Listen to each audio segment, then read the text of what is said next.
Hey, and welcome to the show. This show is brought to you by Patreon members like you. Thank you for being a Patreon member. As a Patreon member, you get a video of the podcast that we put out twice a month. Now, on with the show. And you look through this time, so that's a bonus. It helps. Yeah, it does make things easier. Sometimes. Okay. Alright. Oh, I got it now. you got it? Yes. You good? Yeah. You cock, lock, and ready to go? Yep. Okay, got it. Oh, hey Marty, what's going on, buddy? Hey, Marty, what's going on? Christopher McNulty, what's We going were on? just watching your accident video. We're just watching the pictures that you post and everything. How far we run today? Tonight is between 7 and 8 miles.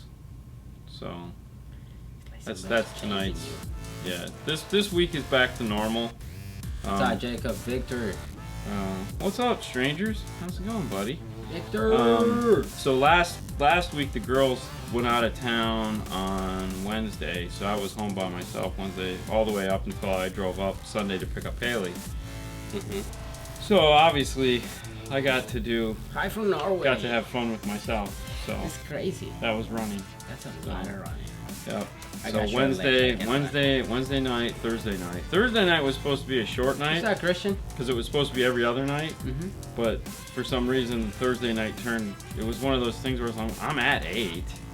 High five, Becca. But I might as well keep going. What's So. up, Jason? Yeah. No, man, not running. Yeah. So then Friday Mhm. was like 7 miles, and that was bad. Yeah, I know you've been missing, buddy. Are you alive? You good? I hope you're well. What's up, Bill? Did they take you back to Cuba? I'm digging those acrylic tweeter adapters. Yeah, we're having a lot of fun. Yeah, today we wasted some time with the laser doing something that. So there's diminishing returns on anything you do, the amount of hours it takes to do something, as opposed in direct correlation to the result that you have, better or worse than what you're currently doing a certain way. And in this case, we do something in a specific way, and we were like, well, maybe we could try with the laser. So an hour and a half spent trying to build something with the laser, and ended up not working. So that means I lose an hour and a half of work time. So that kind of sucked. But the thing is it's a new toy, so we're learning what's good and what's not. I ran this week to the bathroom. Trust me, that happens too while you're running. Yeah. Labor versus profit. Yeah. Or just practical. I mean, if we're doing something this way, we know it works, and it's a perfectly acceptable way by my standards of doing something. Is it worth doing it this other way just because we have this? In some cases, yes. In other cases, no. I mean, one of the things that we did this past week that we didn't show. What time is it? It's 6:30 Eastern Standard Time. Yeah. What's up, John? So one of the things we did that we didn't put up a picture of is we had a Ford F350 come in, and we had to put the controller for the KS kicker amplifier, which is fairly large. And so there's a coin tray next to the trailer module. You take the coin tray out, and it fit there perfect. So we quickly lasered a panel to flush it in there. It took, 15 minutes to make the panel. And yeah, that made total sense. We could have just easily cut it out on the table saw or something like that, but 15 minutes to design it and then paint it, and it turned out well. And so that makes sense doing it that way, as opposed to what we could have done was just cut a piece of plastic on the table saw and cut a hole and been done. So in some cases it makes sense, and right now we're kind of just going through those phases of what makes sense and what works and what doesn't. No, and we don't do JL. It's not that we'll never be a JL audio dealer. It's just there's 3 dealers in our area. So as long as those 3 dealers are still doing products, So plus the way I look at it is if we sell JL, then we're going to limit what we can do with other other lines. So I mean, with all the other lines we carry, I would much rather carry all those and get the experience of them than be stuck with just that brand. Because I feel with all these other lines that we can carry, we have access to some really cool products. What's up, Bobby? Not that the JL products aren't cool. They were very cool, as we saw on Saturday playing with the Tweak software. Somebody said, what's the name of the brand, the headrest brand?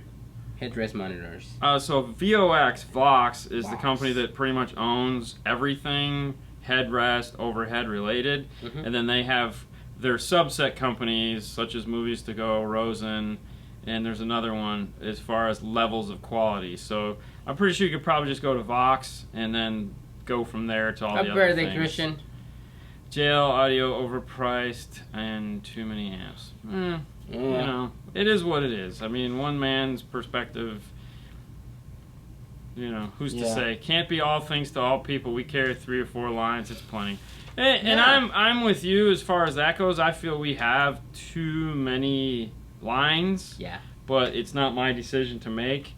You know, if I had my way, there would be some things. Are you trying to push most of the morale? Well, no, I mean it's. I get it. It's like you need those brands. You like, you know. Hey, but it's Casey. Look at that. You know, hey, what's up, buddy?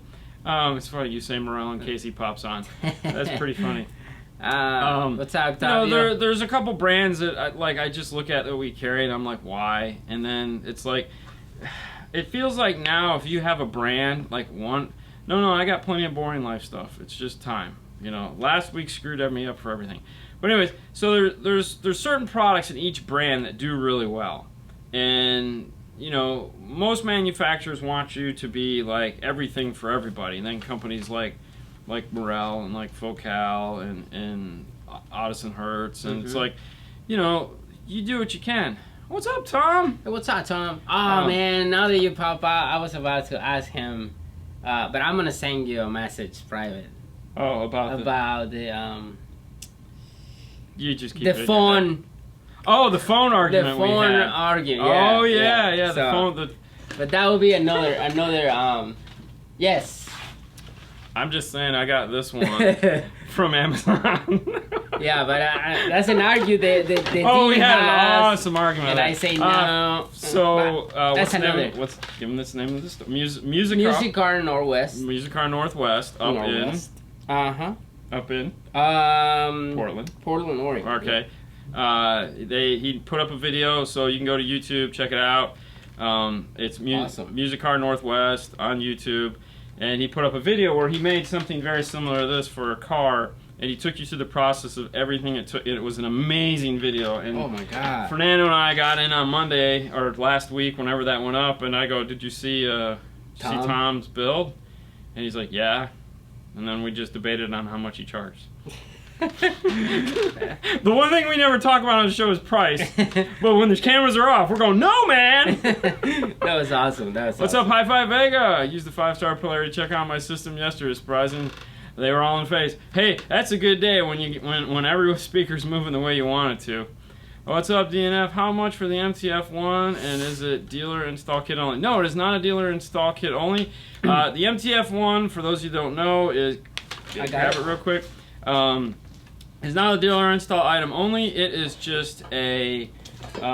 This is the MTF1. So if you have a Ford model year between 2011 and 2019 with the My Ford Touch big screen in it, this will go right in place. Now here's the funny part. So the whole purpose of this is so you can take out your silly little screen and put a regular screen in there, double din. Short chassis are I strongly recommend. So I mean, you don't need one, but it's a plus. More than Amazon, I'm sure. Yeah, right? Okay, so I was just talking to Mark on the phone at iData, and so they've flashed, I think, 190 of these since they've come out, okay? Now, all you need is an RR. It comes with the harness, and it comes with all the mounting brackets. You just need an RR, so anyone can put this in. It is not a deal. It's not, you don't need an RR2 to put this in. You just need an RR. The thing is that, okay, so 90% of the people that are installing these are not mapping their factory buttons to control features on the radio. So the whole purpose of this kit was so that this cool volume knob that you have right here could still turn up and down the volume, but you have to map it. Okay, so if you watched our video on this, you saw we went and we mapped all the 90% of the people that have bought this kit didn't map any of these factory, but didn't map the preset buttons in, the track up and down. They didn't do any of the cool stuff. It's like, are you kidding me? So if you are one of the people that have bought one of these, go back and map the damn buttons. That's the best part. But no, it's shipping right now. So all you Ford guys, you finally have something that's cool. Have you noticed when you're using Bluetooth different phones, does the quality change? Yes. Yes, it does. Changes a lot. Hey, Joaquin. So Bluetooth, as Anthony, if you didn't know, is it's a title, just Bluetooth. And then underneath it is all this stuff that Bluetooth is and does and all these formats. And so, you know, you have Bluetooth that works for a mouse, Bluetooth that works for a keyboard, Bluetooth that works for speakers, Bluetooth that... And then, you know, you have different levels of each one of those Bluetooths. So you have, what is the one I'm trying to think of that Ken would put on the radios for a while? aptX. aptX. Then yeah. you have aptX, thank you. And then you have like the Moscone, whatever they're using for Bluetooth, which is like probably the I best. can't wait to review that. Oh my gosh. Yeah. So there's different levels, and then you have what an Android Samsung is using, what an iPhone is using, what Alpine uses for Bluetooth in their products. So for example, like the DSP Bluetooth, you can stream into that. Don't ever do it. But you can, they're again now using Bluetooth for adjusting the DSP. So there's a lot of things that are just encapsulated in this one term of Bluetooth. And sound quality is definitely one of the things that suffers greatly. So when I had my factory stereo in my car running the Chevy Bluetooth, I would plug my phone in because I could not take it. It was terrible. You know, it's just how it is. So not only is it the phone you're using, but it's the receiver that you have receiving it. So you could have, there again, the reason why people use this kit in the first place is because the Ford Bluetooth sucks. So you want to get a better Bluetooth, you can buy a better radio. Alright, I have this one. 2018 Challenger using an LC6i. And the LC6i stays on an aftermarket shut-in radio. I like Marty's analogy. Bluetooth isn't like unleaded gas. It's not all the same. Okay, sorry. Go ahead. I got captivated. All right. What's up, Christian? 2018 Challenger using the LC6i. I don't know. Why would you do that? Exactly. Anyway. Yes. After shutting the radio off, the LC6i stays on. Yeah. Of course. I don't want a battery to die. Yeah. No, okay. So, first off, you have an LC6i and a Challenger. Mistake number one, okay? Stop. For the love of God, people. I love the LC7i, the LC6i. I have one over there. There's one over there. I love them to death. They are the most amazing high-level to low-level adapters on the product. If you need a high-level to low-level adapter, by all means, get an LC6 or 7i. Yeah. However, Amp Pro exists for a reason, people, and so does AR. So and it's for your car. It doesn't matter in Chrysler now. As long as you have an 8-inch screen, you can use an Amp Pro or you can use an AR connected to a DSR1. That would be the best way. If you've had it in your car installed like that for 2 or 3 years, great. Who cares? Take it out. Put it with what's new. What is happening though? Let's get to the answering the actual question. What is happening? So the light is staying on. So they use GTO, or Great Turn On is what that's called in the audio control world.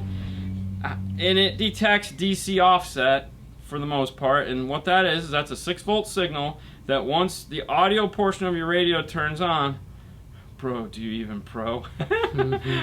So once your audio signal turns on, that 6-volt signal, 6-volt DC, is sent over the AC sound wave into, and it sees it, and it goes, turns on. Now, because most modern cars, the audio system also does door chimes and backup sensors and headlight indicators and all that stuff. That DC offset doesn't shut off until the car's computer is like, hey, I'm done doing what I need to do.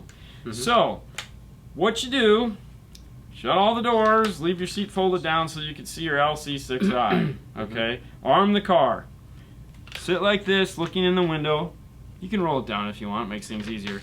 And what you'll see is anywhere between, let's say, 1 minute to 5 minutes, it'll shut off and it'll go to sleep. As soon as you unlock the car, wakes back up. As soon as you pull on the handle, the dome light wakes back up. Anything that wakes up the body control module in the car will wake up that product. It's just how it has to happen. Amp Pro, it'll do the same thing because there again, it is mimicking what the factory audio system is doing, which is waking up. So you don't see it unlike because... in the past, yeah, you don't see it. Unlike in the past where, you know, you were like, you know, you turn the key off and you had an aftermarket radio and did all these cool things. No, you don't have that anymore. So that's what it's doing. And it works like that in every application. It's not just your Chrysler, it works in that. Basically every car on the road nowadays has some form of something that stays on. Very rarely. I mean, we honestly, when we're testing for the DC offset, we get super excited when it just shuts off. We're like, oh my god, it just shut off. Wow. Some of these cars, they take like 3 or 4 minutes to shut off. So it's what's up, Eric? Okay. All right, I have any word on the factory backup camera integration to the aftermarket head unit? Yes, 2019 RAM. I mean, we have a video on how to integrate your backup camera onto aftermarket radio. Yeah. Basically, it's going to be the same process. Well, it's a RAM, though. It's a RAM. It's built into the harness. Right. What year is it? It's a 2019. It's built into the harness. So... Oh, wait, it's 2019. It's 2019. Ooh, no, there's no integration for that. 2019, there's nothing. That's the new one. Nope. You changing the radio? And yeah, there's no backup harness integration for that yet, I don't think. I think that's the one that's new. We were talking about it, and no one has integration for that yet. Okay. Yeah, that's not happening yet. Yeah, there's something weird with that one. Yeah, it's okay. I just bought the PAC TR4, but haven't installed it yet. Does anyone know if the amp turn-on delay will be long enough to keep the speakers from popping? I heard it's only like 1 second. It is only like 1 second. But there again, it's a TR4, so it's using the DC. It's using the 6-volt DC offset. So if it's on, it's on. If it's off, it's off. So it might stay on longer. But give it a try. Why Amp Pro audio control in a Chrysler? What? Okay, so the whole goal, why Amp Pro over audio control in a Chrysler? So the whole goal of audio is that you have the most information going into the amplifier as possible. The whole reason why anyone buys an aftermarket radio is because it sounds better. Why does it sound better? Because your factory radio has limited frequency response. Like this is a Honda Pilot. We're integrating into it right now. Okay, we're having to look at that factory signal, which is garbage, and we're going to have to DSP it, and so we're going to have to fix all the holes that it has because it looks like this. All right, so we have to fix all that so that we can make it sound better with what we're doing.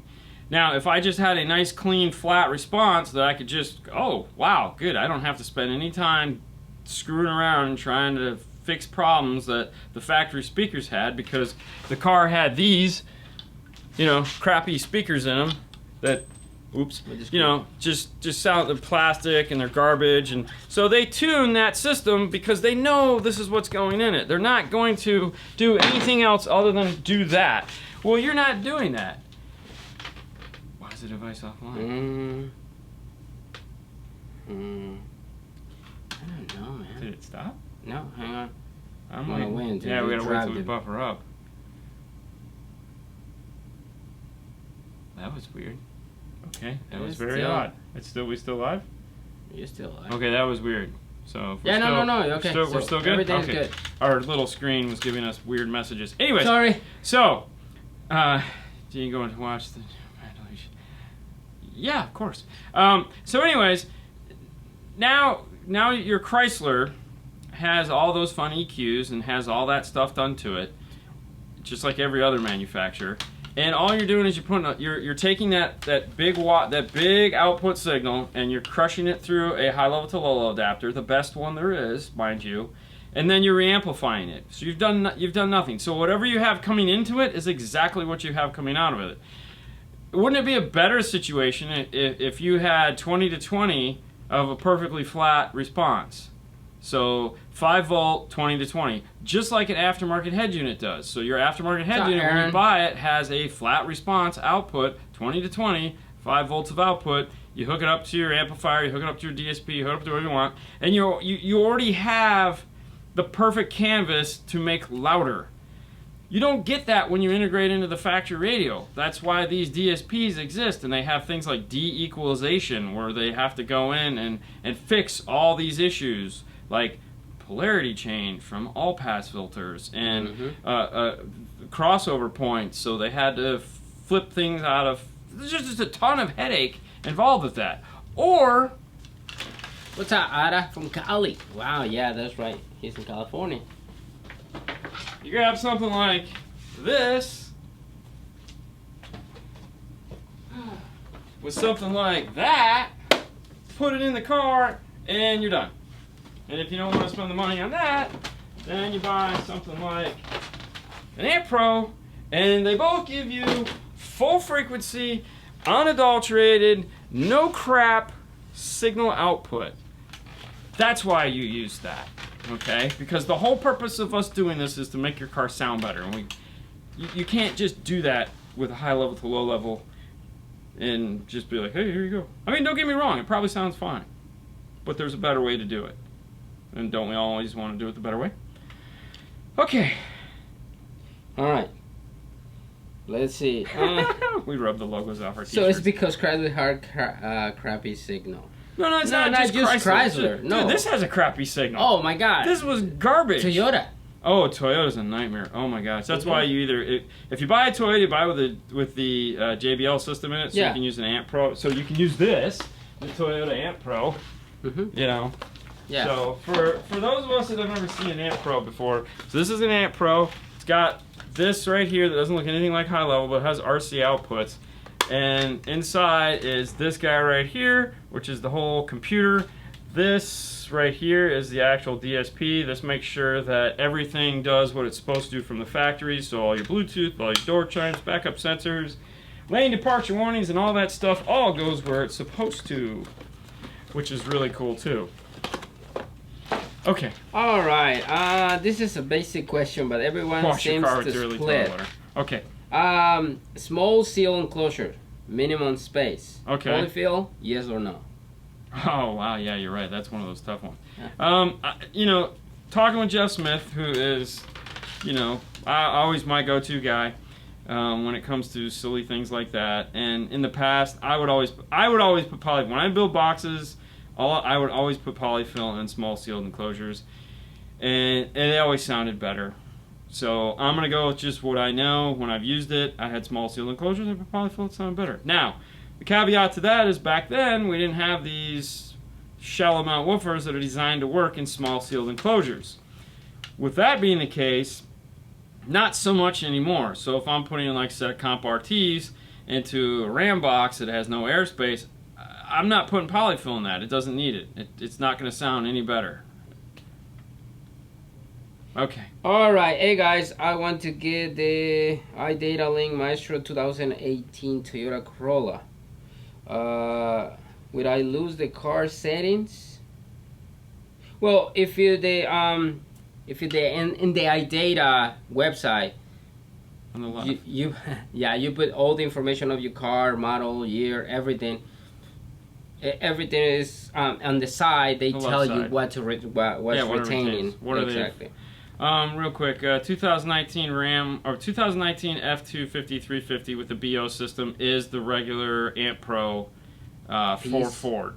So that piece there, the current one that they have, works on that. The F250 350 is different than the 150. It's still the old system, the old Sony system, rebranded as Bang & Olufsen. So it still works. All right, another one. What should I use on a 2019 Ford Fiesta ST Sony system?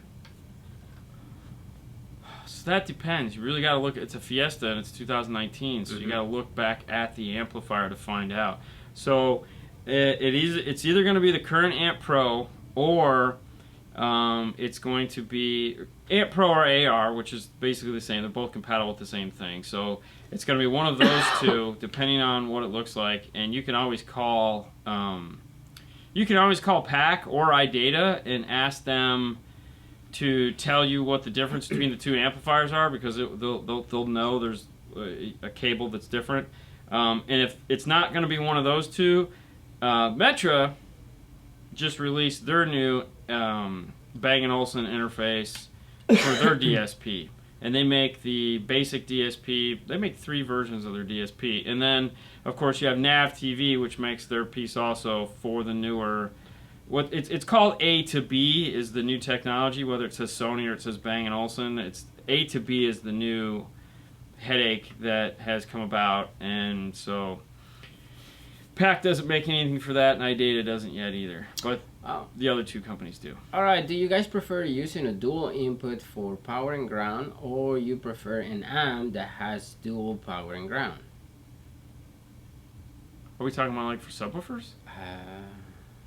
Dual input for power and ground, or do you prefer an amp that has dual power and ground inputs? I mean, if we're talking like big amplifiers that need like dual power and ground, like too small, I don't know. I don't get the question. 2018 Toyota Tundra. I'm changing the head unit and amplifier. Will I be able to use the DSR1 before the amplifier? So if you have a current DSR1 in there, yes. The only thing you have to do is reflash the DSR1 to standalone. So right now it's programmed for DSR. You have to go in and reprogram it so for others. So when you plug it in, it'll say year. Type in the year. It's going to be 2020. Anytime you're flashing for standalone, you always go to the most current year. So you're going to flash 2020, and then it's going to list one make of 2020 cars that it'll work on, and other. You click other, and what other does is other will default it to nothing. It'll just give it the software update and it'll remove the previous Toyota programming off of it, and now you can use it as just a standalone DSP. And then you want to make sure on the side, the switch that's high level or low level, you want to make sure it's set for low level. And then you can go to town. Alright, I have a 2011 Ram 2500 with the factory touchscreen head unit. It sucks. And what? It doesn't work correctly. Yeah. I don't know where it went. Go down right there. Yeah, it doesn't work correctly. What would you recommend? 2011 lamp. You can change. I mean, you could put a new radio in that truck. No problem. So, I mean, if it's a 2011, you got an 8-year-old vehicle, it's time for an upgrade. Mm-hmm. I'm a big fan of these, what used to be called mechaless, but I guess they're not going to use that term anymore because it's too hard to say, pronounce, or describe. So the short chassis radios are the best. ILX W650, Kenwood's got one, Pioneer just has the screens. Big fan of those because they go in nice and easy, they give you lots of room. As far as that goes, thank you, man. I believe Tool Metal has, okay. Alright. Sounds good, Aaron. SEMA shows. We're not going to SEMA, Marty. It's not happening. We're not going. Should I put tweeters on the factory locations in the dash or custom mount them somewhere else? That comes up to you, Dave, as far as what you want to do. I'm a big fan of using factory locations, but hey, experimenting is always fun. So if you feel like, they're going to work better somewhere else, by all means, give it a shot. All right. I have this one. Fred say I have a 2019 F-150, not premium sound.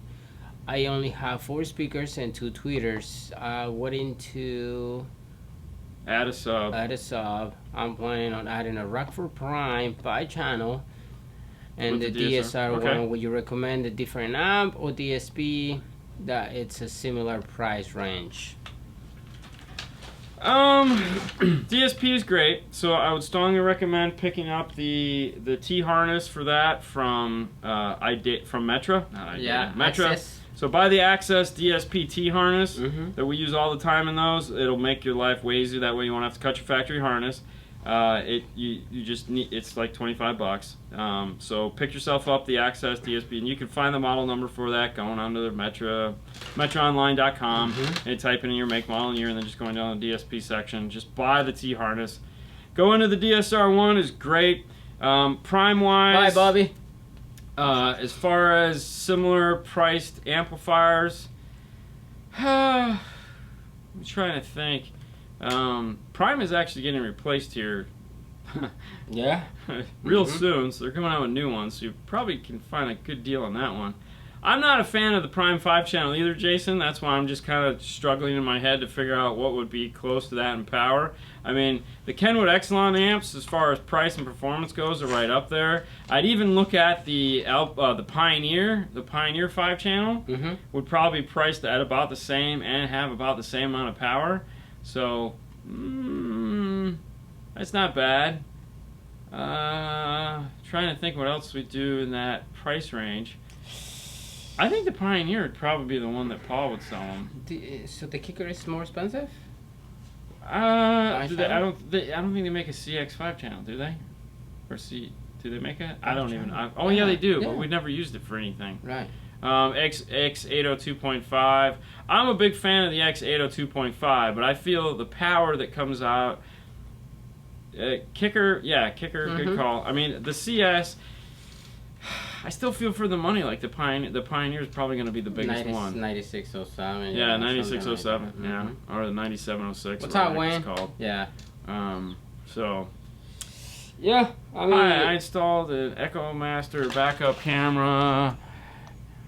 It is working fine in the summer, but the winter sometimes the picture gets blurry and upside down. Ooh, sounds like you might be getting water in the connector. So, in the is it in a pickup truck? Is the connector outside? If it is, get some of that. Go to your marine store and get some of that, or your auto parts store and get some of the electric silicone gooey stuff you put on, like stuff that's outside connectors. I don't know. We got a bunch of it over there. Squeeze some of that in and put it back together, because we found.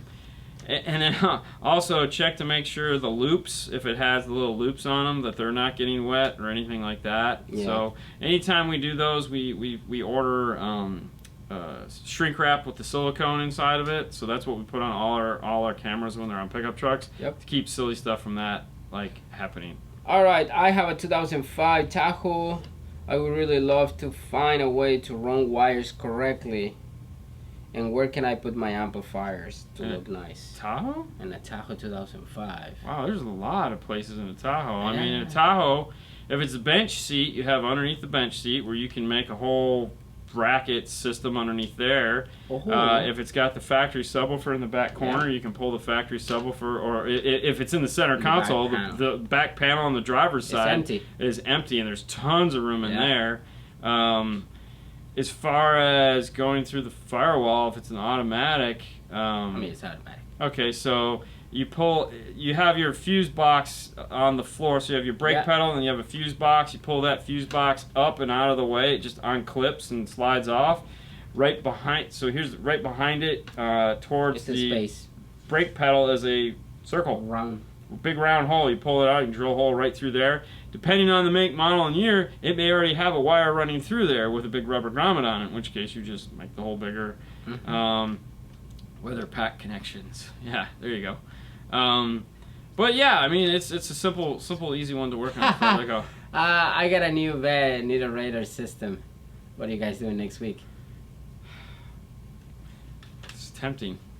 Tempting. The weather up there, I'm sure, is way better than it here's. Check out Steve Meets Tahoe for ideas. Oh yeah, right. Ooh, definitely. Long time ago. Yeah. But yeah, it's a pretty common car to work on. Okay. Yep. There's a ton more. Let's see. Yeah. Hang on. Falling asleep on me. Gotta go. See you, Victor. Have a nice week. Bye, man. 2015 F-150, how do you get rid of the thump from the speakers when I open the doors? That's probably an equipment issue. Equipment issue? We haven't had that. No. I mean, yeah. But it's the equipment turning on. It's that DC offset turning on to... I mean, you can put a TR12. Well, see, but it depends. So... If it depends on what is causing it to turn on... To pop. Yeah. So if the amp is just turning on and it pops, so we need to know what more is in line. So for example, if you have an EQ, and the EQ is turning on, and the EQ and the amp are turning on at the same time, that could be where your pop is coming from. simply adding a delay from between the EQ and the amplifiers will solve that, because now this turns on and all that voltage goes nowhere, and then the amp turns on and it's quiet. If it's just radio amp and the amp is popping, well, that's kind of different. That means that there might be something with the amplifier, and why is it popping? There again, you can add a delay with the TR7 Pro. Did we decide it was? Yeah, from TR12. PAC. TR12. It's a programmable. It's like the Delay. TR4, but it adds in a whole bunch of cool other features where you can plug it into your desktop and program it to do tons of different things, 12 different things, I believe. But one of them is the delay, and that's what and then you just set it for 2 or 3 seconds, and that would solve that. Now, if it's something with the amplifier, like if you look like the old Pioneers, it didn't matter what you did, they just popped. It was like, oh, hey, I'm on. Hey, I'm off. Hey, I'm on. Hey, I'm off. Yay. As far as dash cams go, big fan of ThinkWare dash cams. We have a video up showing you how to put one of these in your car, taking you through the steps of wiring it up, how to get it to go, the whole thing. So definitely go in and type in on YouTube on the playlist and look up ThinkWare dash cams. We have a couple more of these videos we're going to be shooting here soon. This is the ThinkWare Dash Cam Elite. This has a Wi-Fi hotspot built into it so that it can pair up to your car if it has Wi-Fi in it and give you cool updates and posts. It also has a front camera and a back camera. They make a bunch of different versions of these for cars, as well as the little ATV things that are waterproof, so you can do and motorcycles, of course. So lots of fun there. This one is going to go into Haley's car, so yay. Yeah, alright, I have a 2013 Accord Premium Sound System. I'm planning to tap the variable output before the stock amplifier. Do you recommend using the speed wire and solder RCAs? I mean, we have. Yeah. Yeah. I mean, you can do that. I mean, what kind of amp was it? It's a factory Accord. Oh. Yeah. Oh, yeah. Well, I mean, it's variable voltage, so. Well, it's not. It depends on the year. It's a 2013. Oh, yeah, that's gonna be variable voltage. So yeah, I mean, more than likely, I would run the just solder RCAs. Yeah, I would solder RCAs. Well, no, I would run Okay, Marty. Text mode. So I would run. I mean, we use SpeedWire for everything. Yeah. And we use to make our own RCAs. Sorry, my brain is like trying to look at two different things at the same time. So, okay. So I'm trying to not forget a question. All right, so these guys right here. These are called the X12 line. All right. This is the Stinger X Pro RCA tips. It comes in 2 in a bag. And what you get is exactly that. You get an RCA with speaker wire on the end of it. This is what you use anytime you need to interface into something like a factory amplifier that has variable voltage, or if you're working on an amplifier that has the high level to low level is done through the RCA and it's just like a switch. This is what you use. So you can pick these up. So, like for example, if we're doing a Honda Accord and it has the variable voltage amplifier, our amplifiers are going in the trunk, more than likely we'd run 2 pieces of speed wire back, and then we'd install these on the piece of speed wire at the amplifier, and then hook up this, and then be done. And that would be that. So. All right. Christian asks 400 hertz sines wave test tone for mids. Hold on, before I answer that, any suggestions for smart rearview mirrors? Vox. There again, Vox is the company that owns all those smart rearview mirrors that are the cool ones. I even think they make the one for GM that has the vanishing A pillar or B pillars, C pillars. I think that's Vox too. So that's who you want to check out on that one. Okay, that was this one. 400 hertz sound wave. For mids only. For mids only. Yeah, I mean you can if you're gonna use it. Yeah, okay, so that's what you're okay. Yeah. Yes, actually, hold on. For mids only, I'm trying to. Okay, so no, I mean that's because that's kind of low. All right, hold on. Well, I guess. I don't. I mean, I don't know what I don't. So, what do you need it for? What are you testing? I mean, you're setting gains. Right. You're setting high pass gains. Hey, what's up, Mel? I don't know why you would.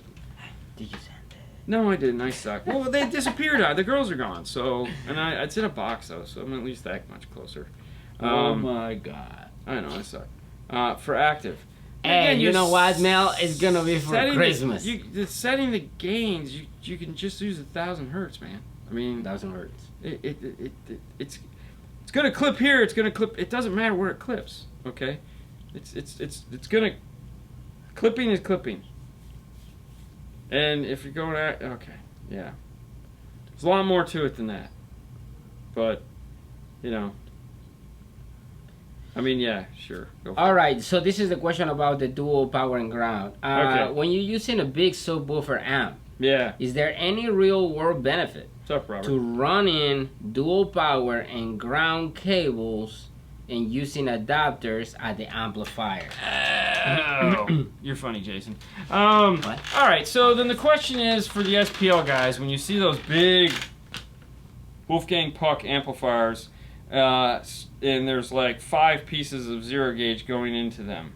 Is there an actual benefit for that? And the answer is, of course, yes. I mean, you put a bigger fire hose, you know, you're gonna get more current to it. So, yeah, the less resistance you have between the power source and the thing drawing power, the better it is.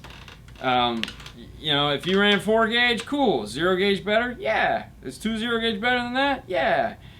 Does it become silly at some point? Yeah. But who cares? Because you don't ever want it to be a problem.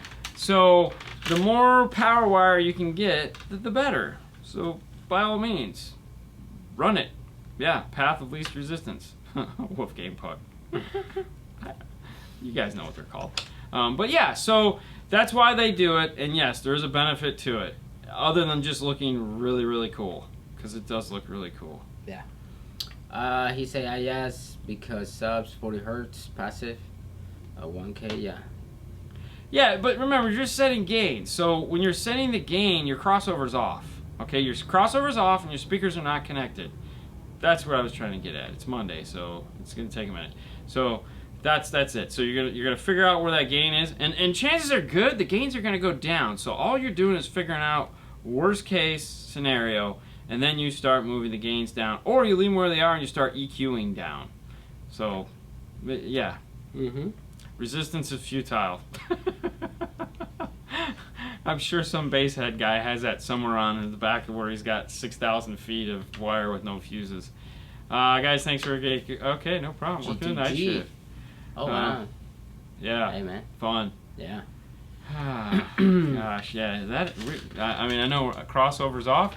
Yeah, crossover's off because you don't want the crossovers on. You're testing signal on the amplifier. You're going to turn the crossovers on after the fact. So crossovers are off. Speakers are disconnected. There's no speakers connected to the amplifier while you're testing. While you're setting the gains. When you're doing your gain, there's no speakers. Because speakers, for one, they don't want a 40 hertz test tone playing through some mids and highs. That's bad. And 2, you don't want 1,000 hertz sitting there roasting into a speaker. That's bad too. It's not like pink noise, where pink noise is a level, and it's, you know, I've had people go, oh, dude, when I'm playing pink noise, I don't get 5 volts out of my amplifier. Well, of course not. Why would you? It's not how it works. You know, it's an attenuated sound.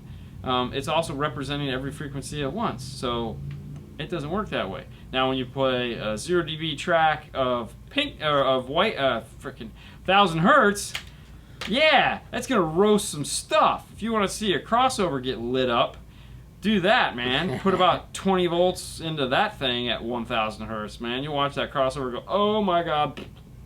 Yeah. Will you use a fuse in between the secondary battery in your amplifier? Yeah. Yeah. Okay, so. Yeah. You do. You can. I mean. Yeah. I mean, it's just that. Just put it out. So, all right.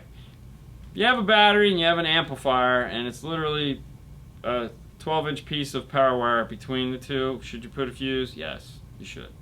Most of the time, that's not the case. Most of the time, there is a battery under the hood, fuse, power wire running through the back, fuse, battery. And then your amplifier is mounted over here. So it's the same scenario that it was underneath the hood.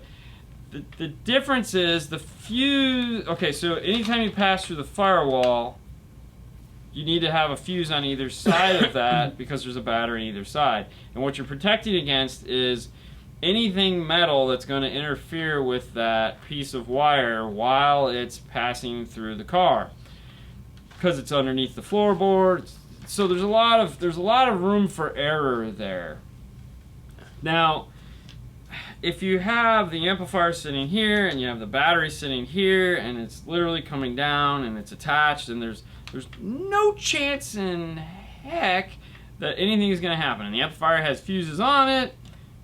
Is that fuse that important? No. Do you need it?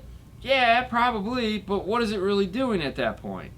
There's no chance of that wire getting cut or pinched. You're just thinking that, well, if some guy hits me and the thing does this, and okay, and then the bumper wraps into the car, and oh, I have a fuse, I'm safe. Yeah. Okay, because it's not protecting the amplifier. It's only protecting. It's not protecting the amplifier. So yeah, put a fuse there. Why not? Go for it. If the battery's over here and the amp is over there, then now you're looking at, okay, so this wire is going to come along the back of the car, it's going to snake around, it's going to do, okay, so now you're running in the same scenario that you would if you ran it through the firewall. So it's attached to metal. So now you need a fuse because it's just like underneath the hood. So a lot of fuse is good, car burn is bad. Car burn is bad. So, yeah. Do you guys put the foam rings on the tweeters when you're installing them, or do you recommend it to do so?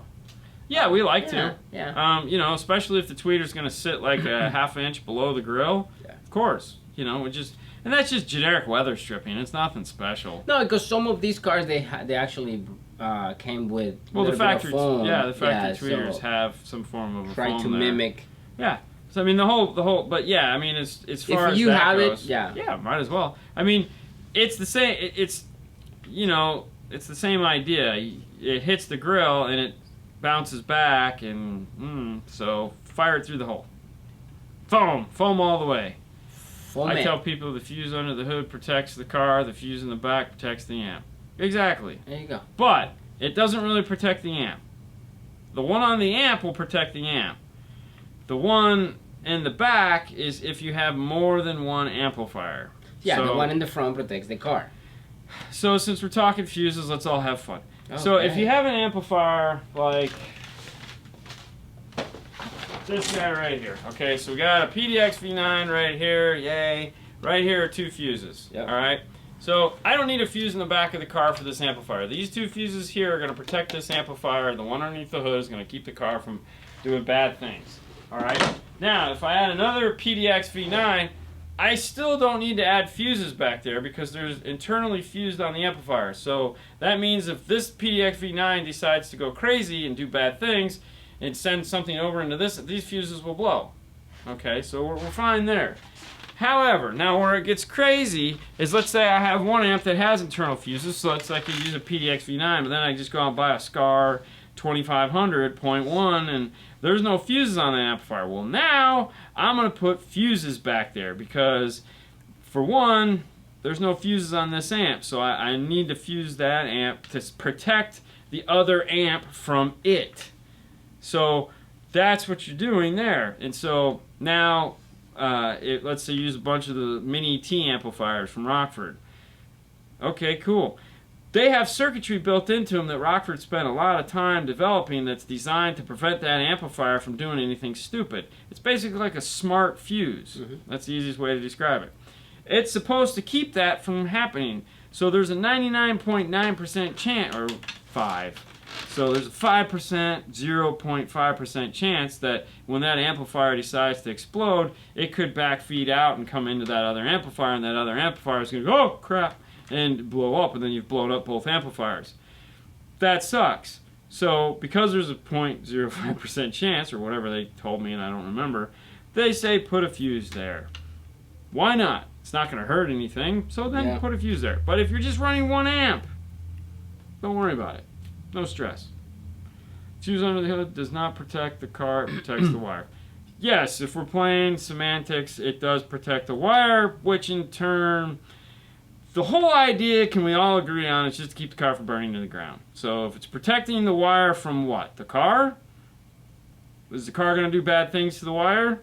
It could, I suppose, depending on how you want to look at what, the chicken and the egg type thing. So if the power wire rubbing on the fact that you forgot to put a grommet through the firewall and it rubs through the shield and the car pokes metal through it, yeah, technically I guess it's your fault, but it could be considered the car was being mean and cut the wire because the grommet would have protected the wire, not the fuse. So, I guess we could all play that game. That's crazy. That's crazy, though. Have you ran a Forza in one of the car stereo labs yet? We have not run it in the lab yet. We have put it in the BMW, though, and it was pretty fun to do there. God, yeah. We put it in Sejecki's BMW, ran it 3-way. We ran it 6-channel, right? Did we go 6? No, we ran it 8-channel. So we went 3-way active on the front and a Beamer with the Audison Prima set of speakers, and then we powered one set of rear speakers because he wanted some rear speakers, and then we used a T501 to power, or 750.1 to power a subwoofer, and it was a lot of fun. No, the Forza, we're probably going to wait on the Forza a little bit longer before we put it. It's going to go in my car, which will be a lab thing, so it's not going to be like, I'm going to get all cheesed up because I don't have Morel speakers in it yet, but I'm hoping to put those in so I can at least have those sounding good. Yeah. I know. Jeez. Okay. Hey guys, I have a Pioneer touchscreen and hear a noise that sounds like a CD playing and is reading a spinning CD and no CD. Any ideas what could be making it? Yeah, there's a fan in the back of the radio that faces out into the dash. Sometimes that gets stuff over it, just like a fan would, because it's in, you could hear. So check the fan on the back of the radio, see if there's anything stuck in it, or if it isn't. Cover it. If it's not, if something's covering it, but that would work. Yeah, and only on Bluetooth. Ooh, that's weird. Oh wow. Still gonna go with the fan thing, but the Bluetooth. Well, because you can pause Bluetooth. I don't think you can pause FM. To hear if it's doing it. I don't know. That'd be the only thing I could think of. The output is flat. Can I use a Tweak 88 using the factory amp output? Yeah. Yeah, if you have a nice flat output, go for it. Tweak 88 for sure. Yeah, you won't need the fix then. Some factory amplifier outputs are flat. It happens. It's a beautiful thing. Or the inputs are flat. And it's like, yay, happy day. We do the little happy dance. Yeah. I'm running an amp, and it has high-level inverter built into it on a 2008 Ford Fiesta ST. I'm getting a whiny noise through the speakers. Is that why I need an Amp Pro? Whiny noise through the speakers could just be alternator whine, as we like to call it. And that could be a grounding issue, could be a product issue, could be an RCA issue. It's not necessarily why you need an Amp Pro. No. The whiny noise just sounds like there could be something wrong with the installation or the product. The advantage of the Amp Pro in that is just going to be that you get if the car has a factory subwoofer and all you're trying to do is put a subwoofer in it, perfect, easy enough. But if it has mids and highs in it, and then it's going to be EQ'd, and also the load resistors, the LGDs that you need to put on it to keep the high frequency from going through the roof. The 2K88 can take up to 8 volts in. 8 volts, really? That's it? Ooh, okay. My Kenwood with a C5 Kenwood with a CV5 channel amp does the same, but I haven't had time to narrow it down or troubleshoot. Yeah. Serving bigger? Maybe. But it's weird. Like a sub amp shouldn't want. I was thinking an alternator whine or something like that. Yeah, exactly. But yeah, just check your ground resistance too. Make sure you have a good ground. Check the ground, check RCAs. I had a Mustang that had bad spark plug wires. That drove me up the freaking wall. Yeah. Soren Vega. Yeah, no problem. Maybe has a bit Bluetooth level adjustment higher and more output. Oh, okay, that's a thought, Christian. Pioneer fan sounds like CD. Yeah, it does. There you go. Soren Vega. Woo. Okay, so before we leave tonight, a couple things I want to do. For those of you that donated last week to Haley's cause, the Alpha House, I want to thank you very much. That was really cool. For those of you that don't know what we're talking about, Haley's doing a project for school where they're raising money for hygiene kits for women that are pregnant women that don't have homes or kicked out of their homes or bad things have happened to them, and they're going to donate these hygiene kits to the Alpha House of Pinellas County. So they're trying to raise money to put these kits together. It's a college project she's doing. It's a really good idea. It's fun. It's something she's getting behind. So they formed a GoFundMe. If you'd like to donate, that would be wonderful. $2, $5, whatever you want. It's for Haley and her little, project, and it's a lot of fun. Good things that she's doing. So by all means, if you'd like to, it'd be cool. But this is the GoFundMe page here. And then also, for those of you that still want 5-star stickers, we got a fresh batch of stickers in. So you can go to 5starstickers@yahoo.com, give us your home address, and Sue will send you out 3 stickers. 1 big one and 2 small ones. So a great idea would be while you're on the internet sending us an email to this address, go ahead and drop her off $5. Just think of it as like you're paying for the stickers. How cool is that, right? Hey, and then you get to feel good because you did something good for the day. You gave a child and her mother some soap to brush their teeth and stay clean. Yeah, definitely. And yeah, I suck at this kind of thing. But anyways, so do that and whatnot. Yeah. That brings the show to an end. It's been fun. It's been Monday. I love Mondays. Any shows or trips of her car audio coming up? No, there's nothing coming up on our schedule till next year. We're pretty much done until February. Yeah. So, definitely want to donate. What are you doing? No, I'm trying to find this one. This one that was like... Okay, whatever. All right, guys, we're going to call it a night. Yeah. Thank you so much for watching, and that's it. You good? Yeah. Okay. All right, guys. Oh, well. Bye. Bye.